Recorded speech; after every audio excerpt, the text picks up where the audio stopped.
Hello बच्चों, मैं हूं हृदय एससीसी इंस्टीट्यूट से। आज हम सीखेंगे बेटा कि किसी भी एलिमेंट की, किसी भी एटम की वैलेंसी कैसे फाइंड आउट करते हैं। तो सबसे पहले क्या है याद होना चाहिए बेटा, आपको एटॉमिक नंबर याद होने चाहिए। ठीक है, जैसे मैं एक एग्जांपल लेता हूं, फॉर एग्जांपल सोडियम। ठीक है, तो सोडियम का जो सिंबल होता है वो होता है बेटा Na।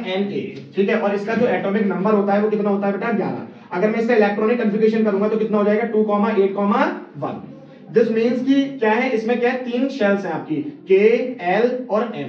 ठीक है, अगर आपने बोर मॉडल पढ़ा होगा तो बोर मॉडल में क्या बताया गया था कि आपके पास क्या है, पहली वाली जो शेल होती है उसमें 2 इलेक्ट्रॉन्स आने चाहिए, दूसरी में कितने आने चाहिए, 8 आने चाहिए। ठीक है, फिर 8 आने चाहिए, ऐसे करके आप 2n स्क्वायर से क्या निकाल सकते हो, कितने इलेक्ट्रॉन्स आने चाहिए किस सेल में। ठीक है, अब बात चल रही है हमारी सोडियम की, सोडियम की वैलेंसी क्या है वो चेक कर लेते हैं। ठीक है, तो इलेक्ट्रॉनिक कन्फिगरेशन हमने लिख दिया, तो इसका मतलब ये हुआ कि जो पहली वाली शेल है उसमें क्या है, हमारे पास 2 इलेक्ट्रॉन आएंगे, और जो दूसरी वाली शेल है उसमें कितने इलेक्ट्रॉन आएंगे, 8 इलेक्ट्रॉन आएंगे।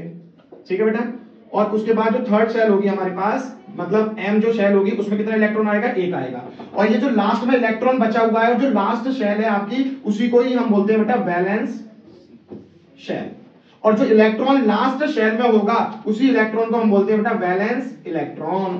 ठीक है, और ये आसानी से क्या है, रिमूव हो सकता है, और जैसे ये रिमूव हो जाएगा तो जो सोडियम है उस पर क्या चार्ज आ जाएगा बेटा, एक पॉजिटिव का चार्ज आ जाएगा, क्योंकि इसने एक इलेक्ट्रॉन क्या कर दिया, लूज कर दिया। ठीक है, और जो जितने इलेक्ट्रॉन लूज होंगे या जितने इलेक्ट्रॉन गेन होंगे वो क्या हो जाएंगे, आपके वैलेंस इलेक्ट्रॉन हो जाएंगे, जो लास्ट ऑर्बिट में प्रेजेंट है।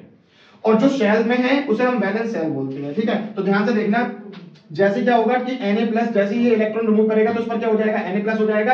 अब इसका इलेक्ट्रॉनिक कॉन्फ़िगरेशन 281 ना होके क्या हो जाएगा बेटा 2,8, क्योंकि 8 जो 1 इलेक्ट्रॉन था थर्ड वाली शेल में वो रिमूव हो गया है। आ रही है बात समझ में? इसी प्रकार से हम क्या कर सकते हैं बेटा, एक एग्जांपल और ले सकते हैं क्लोरीन का। तो ध्यान से देखना बेटा सारे बच्चे कि क्लोरीन का जो एटॉमिक नंबर होता है वो होता है 17। अगर मैं इलेक्ट्रॉनिक कॉन्फ़िगरेशन की बात करूं तो 2,8,7। यस और नो? तो इसका मतलब ये होगा कि क्लोरीन की पहली वाली शेल में तो 2 इलेक्ट्रॉन आएंगे, और दूसरी वाली में कितने इलेक्ट्रॉन आएंगे, 8 इलेक्ट्रॉन आएंगे, और जो तीसरी वाली है उसमें कितने आएंगे, 7 आएंगे। ठीक है, 7 इलेक्ट्रॉन। अब क्या होगा, ध्यान से देखना सारे बच्चे, यहां पर लास्ट में क्या आ रहा है आपका 7 आ रहा है।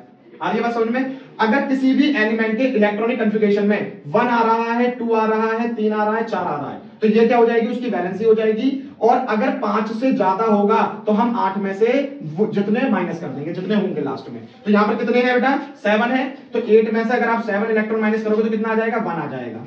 यस और नो? तो क्लोरीन की जो वैलेंसी है वो कितनी हो गई, 1। लेकिन यहां पर अंतर क्या है कि क्लोरीन क्या है, अपना ऑक्टेट पूरा करना चाहता है, तो ये एक इलेक्ट्रॉन क्या कर लेगा बेटा, गेन कर लेगा, और इलेक्ट्रॉन गेन करेगा तो क्या होगा, इस पर क्लोरीन पर क्या आ जाएगा बेटा, Cl- का साइन आ जाएगा, और इसका जो इलेक्ट्रॉन